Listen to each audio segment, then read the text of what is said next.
So you've played squash since you were a child. How does it feel having it be a part of you for more than 20 years now?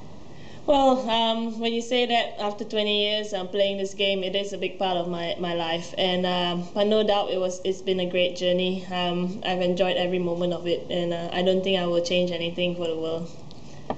So now that you're so attached to it, what's going through your head considering the fact that squash isn't an Olympic sport yet? Yeah, it is unfortunate that it's not an Olympic sport, and I've been to both bids for the London Olympics and also for the Rio Olympics, and both times we missed out.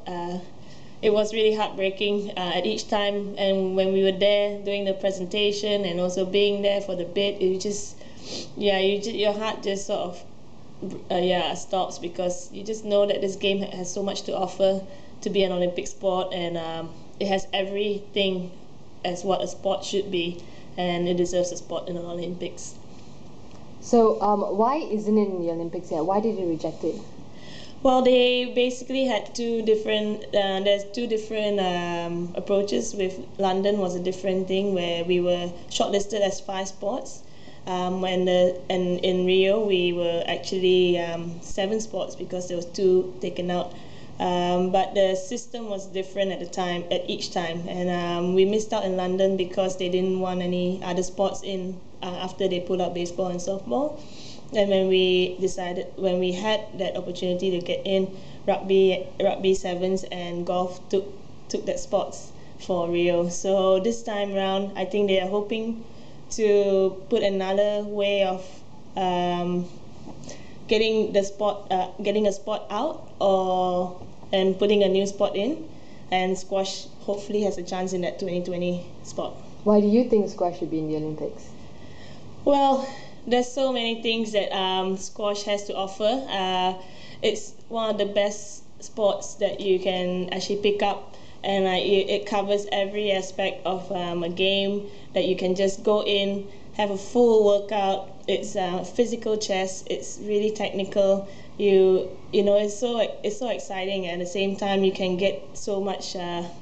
It's such a rush when you're in the game, and the competition is tremendous, and also it's just so healthy, and it's a healthy environment as well. Everybody is really friendly, and it's the game that you want to bring to the games, and it will definitely have a big impact, hopefully, for squash, and if we are part of the Olympics. Do you think it's recognized enough? Like, do people know about it enough?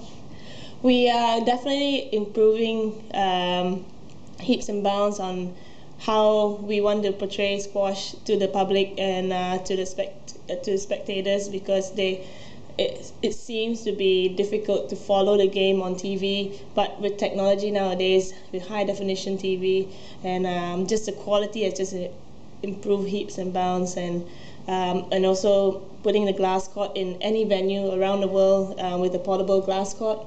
We have had competitions in the pyramids, in Grand Central Station in New York, and all various places that you can actually get the public to see it firsthand, and get them involved as well with different things for them to get into the game. Okay, so Back the Bid 2020, what's that about? With the Back the Bid, Squash 2020 is how squash is going to campaign for the next year and a half, or probably till in 2013 in September, hopefully, when they decide what sport should be taken out and put into the games. It's showing squash as the whole idea of what our sport is all about. We're bringing all the players, all the associations around the world, everybody that is just a fanatic with squash and loves the game so much that we want to bring them all together, support the bid, and make it a huge success to get this campaign going and get the IOC to really take their interest and hopefully get us in there. And how can the public show their support? Well, they can go online now. We have a website called squash2020.com, and they can easily just download it's a printout, and they just take a photo. All they have to do is either tweet or Facebook that picture, and hopefully this will just become viral, and the news will spread through social media and word of mouth through the press, and as much as possible through tournaments. And we want to just keep getting the players putting their playing their role, and using this site as one of our tools to bring the campaign up and running. Do you think this is enough to convince the International Olympic Committee that this is just one part of what we want to do? We have so much going on. We also formulating different media approach with how we want to present it on TV, bringing in different things with getting the spectators involved with video review, like how Hawkeye is being used in tennis. And also we are having an ambassador program that is run by the World Squash Federation, and I'm also involved. We've had some activities going on last year in Latvia to promote the game to also in that region, and teaching them the refereeing and coaching, so just to get the understanding of what the game is all about. And this year we will have more programs to come throughout the year and next year. Okay, so I understand that you plan to retire in 5 to 7 years time. Is that true? Well, I'm hoping to keep playing at my optimum level in the next 5 to 7 years, and I would love to keep on playing longer. I just have to make sure my body is intact, and there's no injuries involved, and I just want to keep on to it. And it is a hard sport.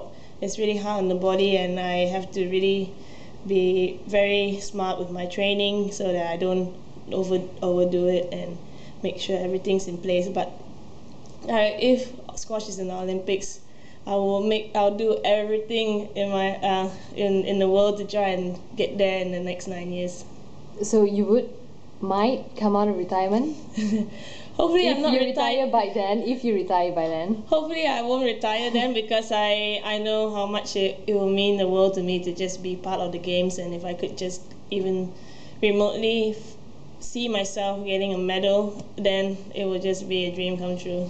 And when will we know? Like, for the bidding's in September last year, right? So when will they confirm if squash will be included in 2020? Well, the bidding will be hopefully next year. That's for 2020 for the bidding city, for the Olympic city, and also for either a new sport, whether one sport's taken out from the original Olympic program or not. So it all depends on what the IOC is gonna formulate the sequence so that we can follow, and then work towards that. Okay.